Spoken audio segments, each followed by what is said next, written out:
Have you ever wondered why some people don't just walk away when they lose control over you, but instead come back with a smile and a knife wrapped in silk? Because that's what narcissists do when they realize they can't control you anymore. They don't exit gracefully, they don't accept change. No, they unleash what Carl Jung described as their final and most dangerous tactic, a last-ditch manipulation, so subtle, so emotionally disarming, it can undo months, sometimes years of your healing. And here's the chilling part. If you don't recognize it in time, it will pull you back in. Not because you're weak, but because you're human. What if the very moment you felt most free was the exact moment they planned their comeback? Comment below if you've ever felt like your strength somehow triggered someone else's cruelty. Carl Jung, the father of analytical psychology, called this a form of psychic warfare. He studied it deeply in his work on the shadowy, hidden, rejected parts of our psyche that we project onto others. According to Jung, the narcissist doesn't just hate losing control. What they truly fear is your psychological independence. The day you stop needing their approval, the day you trust your own voice more than theirs, that's the day they panic. But they won't show it with rage or revenge, not at first. Instead, they'll reappear with charm, with nostalgia, or worse, with pain. Pain they want you to fix. And that's how it starts. That's how they bait the hook. In this video, we're going to expose the full mechanics behind this final manipulation. Not just so you can spot it, but so you can finally, permanently walk free from its grip. Because once you understand the psychology behind their behavior, you take back your power. And once you see the trap, it never works again. Let's begin. Have you ever noticed how some people get angrier the more you start taking care of yourself?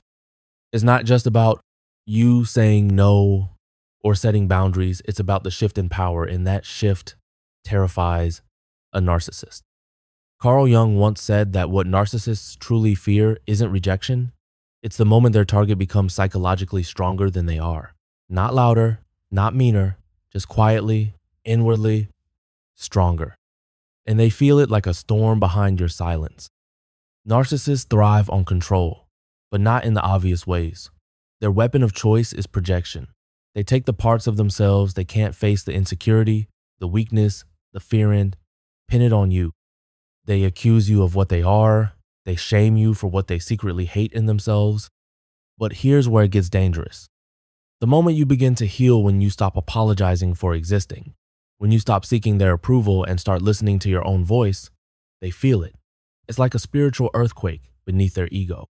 Carl Jung called this moment a power inversion crisis. It's not just a shift in behavior. It's an existential threat to their inflated self-image. You're no longer the puppet, and they are no longer the puppeteer. And here's the disturbing truth. The stronger you become, the more desperate they get. Because your growth doesn't just challenge them, it exposes them. They might not say it, they might still wear the same mask, but underneath, they're panicking. Because you've stopped playing the role they cast you in, and they have no script for this version of you. So the question becomes, are you ready for what they'll do next? Because the battle has only just begun. Let's get something clear. Narcissists don't want love. Not the kind of love that sees you, respects you, or allows you to grow. What they crave is control, power, a constant emotional feed that keeps them inflated and avoids one terrifying truth: the emptiness inside.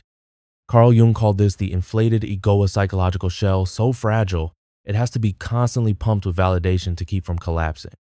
Every compliment, every apology you gave them, it wasn't just praise, it was fuel.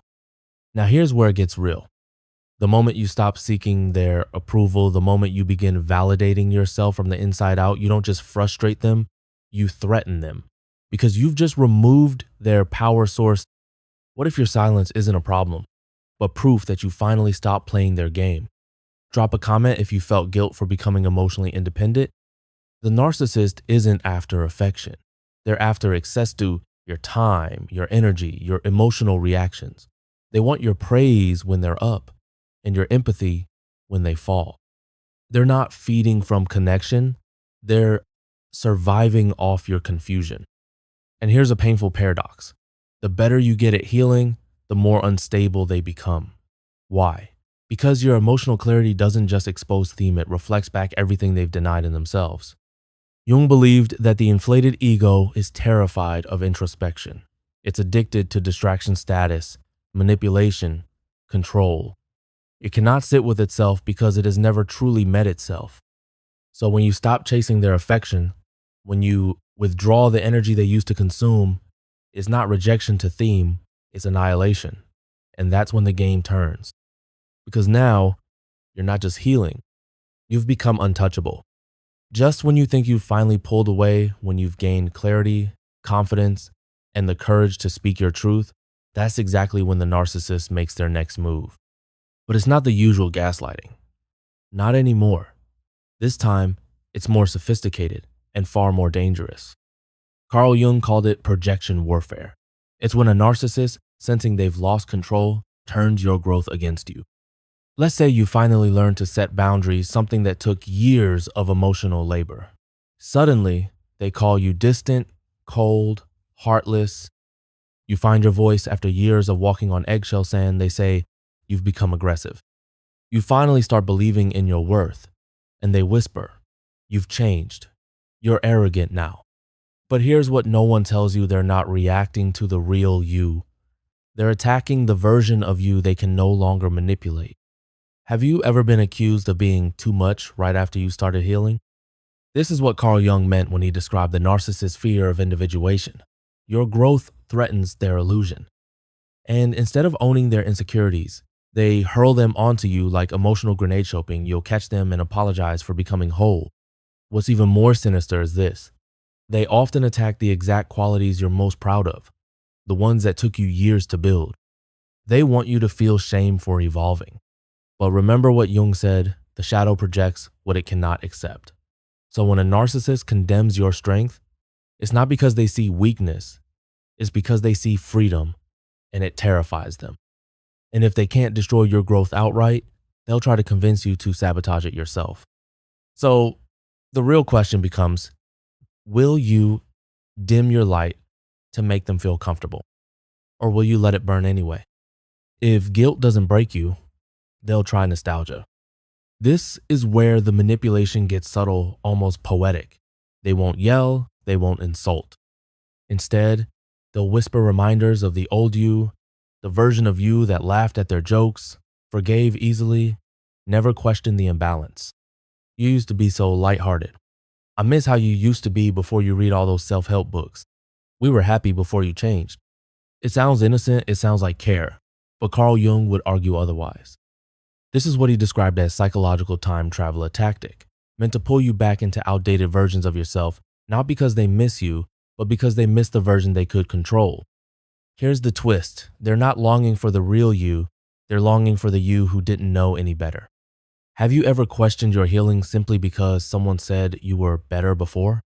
Nostalgic manipulation is powerful because it targets your progress with a weapon you don't expect: memory. It doesn't attack you directly, it lures you with sentimental bait. It wraps dysfunction in golden light and dares you to miss it. But you can't grow and stay the same. You can't heal and still pretend to be broken just to keep someone else comfortable. Jung believed that true transformation requires the death of our former identities. The part of you that stayed silent, the part that stayed small, the part that didn't ask for more of those parts, had to die for you to become who you are now. So when they try to resurrect the past, remember this: they're not reaching for you. They're reaching for your cage, and you're not going back. Sometimes the most dangerous manipulation wears the mask of pain. Just when you've built the strength to walk away, when you've drawn a firm boundary and chosen yourself, they fall apart. Suddenly, they're not angry. They're not dismissive. They're broken, fragile, struggling. But here's the truth, Carl Jung revealed. This isn't vulnerability. It's manufactured vulnerability, a calculated performance designed to bypass your defenses and reopen the door you just locked. And here's the hard question: are they really in crisis, or are they just weaponizing your compassion? Drop a comment if you've ever felt guilted into helping someone who only shows up when they need saving. Narcissists are masterful at timing their breakdowns. Right as you're reclaiming your power, they call. Not because you're the only one who can help, but because you're the one most likely to care, the one most likely to break. They'll say things like, I know you said you need space, but I really need you right now. I wouldn't ask if it wasn't serious, just this once. But Jung warned us, these just this once moments are traps. They're designed to see if you'll betray your own healing, to save someone who wouldn't lift a finger for you in return. And the most chilling part, the crisis might be real, but the choice to show it to you is strategic. They've got friends, family, therapists, but they come to you. Why? Because they know where your empathy lives, and they know exactly how to use it against you. This isn't love, this is leverage. So the next time someone shows up at your door, bleeding emotionally, ask yourself, are they inviting me into connection or back into control?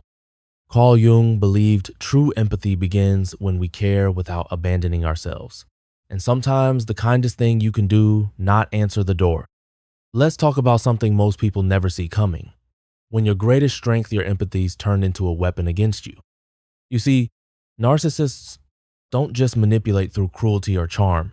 Sometimes they exploit the one part of you that's pure, the part that cares. Carl Jung called for something powerful here. He called it differentiated compassion, the ability to care without confusing that care with responsibility. Because narcissists, they don't just reach out because they're lost. They reach out because they know you'll answer. They've studied your heart like a map. They know exactly which roads lead to your guilt, your softness, your tendency to give, even when it costs you peace. And here's the hardest truth. They're not seeking help. They're testing if they still have the power to make you abandon yourself. Tell me in the comments, have you ever helped someone who left you drained, not grateful? What they want isn't support, it's submission. They don't need your love. They need proof that you still care enough to bleed for them. That's the difference Carl Jung highlighted. Real empathy connects, but differentiated compassion protects. You can see someone's pain without climbing into it. You can understand their struggle without becoming their savior. So the next time someone shows up at your door, broken and in need, ask yourself the real question. Does helping them help me become more of who I truly am more? Does it pull me back into who I used to be? Because love that asks you to shrink isn't love. Compassion that demands your silence isn't compassion. And anyone who only shows up when they're in crisis, but disappears when you isn't looking for connection, they're looking for control. Why do narcissists hate your strength? Not because you're loud, not because you've changed, but because your strength is a mirror and it shows them everything they gave up on in themselves.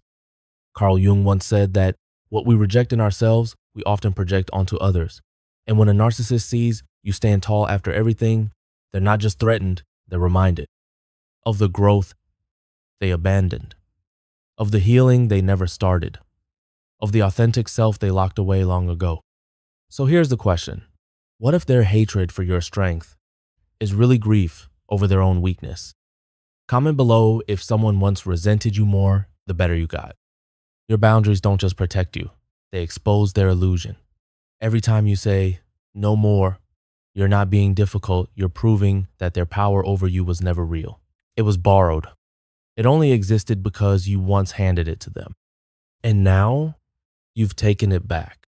That's what terrifies them. Not the words you say, but the fact that you mean them, that you no longer bend for their approval, that your peace can't be bought with fake apologies or guilt-laced favors. They fear your clarity because it reflects their confusion. They fear your self-trust because it exposes their manipulation. And most of all, they fear your authenticity because control doesn't work on someone who's no longer trying to be liked. Carl Jung believed that living authentically is one of the rarest forms of courage because it means letting go of roles, masks, and the endless need to please. And when you do that, you become something no manipulator can touch. Whole, aware, and free. And that's exactly why they try so hard to break you. Because deep down, they know they never could build what you've now become. So here we are at the end of their last trick. It's not loud, it's not obvious, it's not even cruel on the surface, but it's built on one devastating hope that you'll forget who you are. Because the moment you forget your worth, they win. That's all their manipulation ever needed. A crack in your confidence, a doubt in your voice, a moment of hesitation where you start believing them again. But once you see it, truly see it for what it is, the desperation, the timing, the recycled crises, the guilt-laced just this once requests, it all changes. Because the truth is, their need to control you is just proof that they never had real power to begin with. Comment below if you've ever felt stronger the moment you stopped explaining yourself. Carl Jung said that real strength isn't about being untouchable. It's about being aware.